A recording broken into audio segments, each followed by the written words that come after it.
हमारे जो पानीपत वासी हैं उनको बड़ी समस्या होती थी अक्सर कर लाइटों को लेकर, क्योंकि लाइटें ठीक करने के लिए हमारे पास साधन उपलब्ध नहीं होते थे। निगम में सीढ़ियों की बड़ी समस्या होती थी और जो ठीक करने के लिए जाते थे लाइटें, वो सीढ़ियाँ बाइक पे लेके जाते थे या वहाँ कहीं आस पड़ोस से उनको सीढ़ियाँ मांग कर लाइटें ठीक करनी पड़ती थी। लेकिन अब निगम में अपनी जो तीन मशीनें निगम ने अपनी खरीदी हैं, जिससे लाइटों की जो एक बहुत बड़ी समस्या होती थी ठीक करने वाली, वो समस्या बिल्कुल खत्म हो जाएगी। और प्रयास रहेगा कि कहीं पर भी इस प्रकार की समस्या ना आए कि अंधेरा है या लाइट ठीक नहीं हुई है। और 2 एंटी स्मोकर मशीनें खरीदी गई हैं निगम के द्वारा, जिनसे जो पौधारोपण किया जाता है उनमें पानी देना, पेड़ों पर छिड़काव करना और जहाँ पर डस्ट ज़्यादा है वहाँ पर पानी का छिड़काव करना, जिससे शहर में जो पोल्यूशन है वो भी कंट्रोल होगा और जो पौधे हैं उनको भी पानी की प्रॉपर जो पूर्ति है वो होती रहेगी पानी की। तो ये निगम के माध्यम से पानीपत शहर के लिए नई मशीनें और एक पानीपत शहर के लिए सौगात। साहब, आपका क्या कहना है? ये जो आई है सर, देखिए अधिकारियों के अथक प्रयासों से सर ये काम सफल हुआ है। एक तरह से कह रहे थे मेयर साहिबा क्या है, तो मैं तो धन्यवाद करना चाहूंगा मेयर साहिबा का और कमिश्नर साहब का। बहुत ही उचित कदम उठाया और ये सही एंटी इन्वेस्टमेंट है, जिससे लाइटों का जो सुधार है बहुत तेजी से किया जाएगा। और कई बार लाइटें रीचेबल भी नहीं होती हैं, बहुत हाइट की थी टावर वगैरह, तो बहुत सुंदर इन्होंने ये इंतजाम किया है और डेफिनेटली इसका शहर को बहुत बड़ा फायदा होगा। आज हमारे मंत्री जी पत्रकार बने हैं, इसको लेके क्या कहना चाहेंगे? ये ऑलराउंडर है हमारे मंत्री जी भी, क्या नहीं कह रहा, ऑलराउंडर। लाखों रुपए की निगम को बचत होगी, क्योंकि पहले यही पैसा ठेकेदारों के पास जाता था, अब इसकी भी बचत होगी, इस पर भी नहीं, निगम बड़े सुचारू रूप से चल रहा है, बड़े ढंग से चल रहे हैं। और जहाँ जहाँ हमें कमी नजर आ रही है मेयर साहिब इस तरफ कदम अपने उठा रहे हैं। हम तो इनके, मैं और महिपाल जी तो निगम में सहयोगी हैं इनके, ताकि चर्चा करने के बाद ये उसका उचित कदम लेते हैं। सबसे अच्छी बात तो ये है कि नई सोच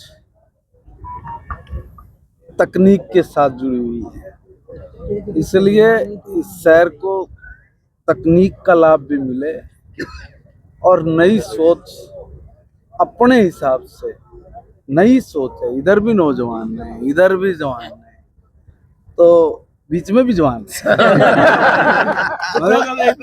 बूढ़े तो नहीं, बूढ़े आपको किसने घोषित किया? बड़ा जरूरी है कि तकनीक का उपयोग, जहाँ पर मानव को काम करने में खतरा हो, दिक्कत हो, उसको असुविधा होती हो, तो हमारी मेयर साहिबा ने ये निर्णय लिया, प्रस्ताव रखा हमारे कमिश्नर ने कि भाई इन चीज़ों से छुट्टी मिलनी चाहिए, निजात मिलनी चाहिए।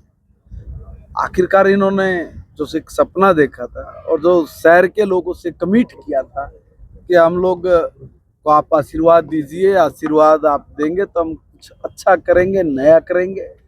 तो अच्छा और नया करने में हमारी मेयर, हमारी पूरी जो टीम है पार्षदों की, आदरणीय प्रमोद विज जी क्योंकि हमारे बड़े हैं, उनके नेतृत्व में सब बेस्ट से बेस्ट करने का प्रयास कर रहे हैं। और हम सब लोग भी आदरणीय प्रमोद विज जी के नेतृत्व में ही सभी लोग मिलके इस निगम में और क्या क्या सुधार हो सकते हैं, क्योंकि दिन रात प्रमोद जी इसी चीज में लगे रहते हैं कि कहाँ ठीक और कहाँ गलत और उसको कैसे ठीक किया जाए। तो एक टीम वर्क के रूप में जो काम हो रहा है वो बहुत प्रशंसनीय है, बहुत सराहनीय है।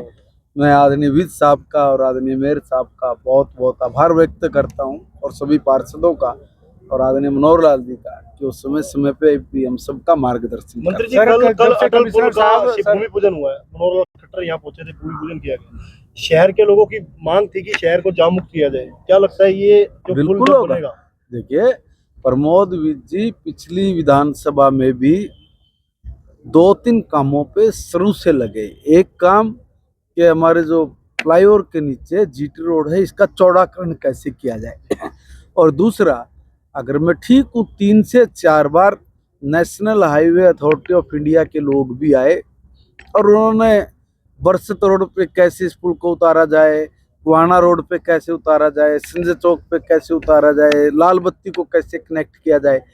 आप अकल्पनीय बात कह रहा हूँ कि जो हम और आप लोगों ने सोची भी नहीं है ना, उनका सारा टेक्निकल विश्लेषण करवाना और पीछे पड़े रहना, फिर उसमें से जो बेस्ट से बेस्ट निकल सकता था वो आदरणीय प्रमोद विज जी ने बेस्ट से बेस्ट इस शहर के लिए करने का प्रयास किया है।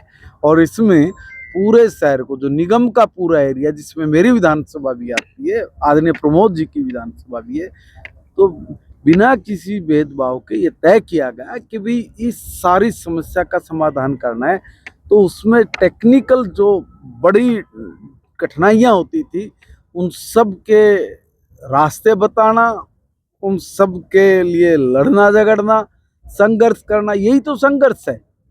और क्या होता है, तो उस संघर्ष में आदरणीय प्रमोद वीर जी ने एक वर्षों पुरानी लंबित नहीं, जो किसी ने सोची नहीं, ऐसी कठिनाई को सोचना और सोच के उसका समाधान करना, बहुत बड़ा काम आदरणीय प्रमोद वीर जी ने यहाँ पानीपत के शहर को करके एक तोहफा दिया। हम उनका धन्यवाद करते सर, पानीपत नगर निगम कमिश्नर को जैसे ही कोई शिकायत प्राप्त होती है, छोटी बड़ी हो, पेन लेते हैं, काम करते हैं। ऐसे ही अधिकारी मैंने कहा ना, एजेंसी साहब, एक्शन साहब हैं। देखिए हमारे डिप्टी कमिश्नर मुंह पे किसी की तारीफ नहीं करनी चाहिए। जिस परिवार का मुखिया ईमानदार हो, कर्मठ हो, साहसी हो, तो उसकी टीम अच्छे से काम करती है।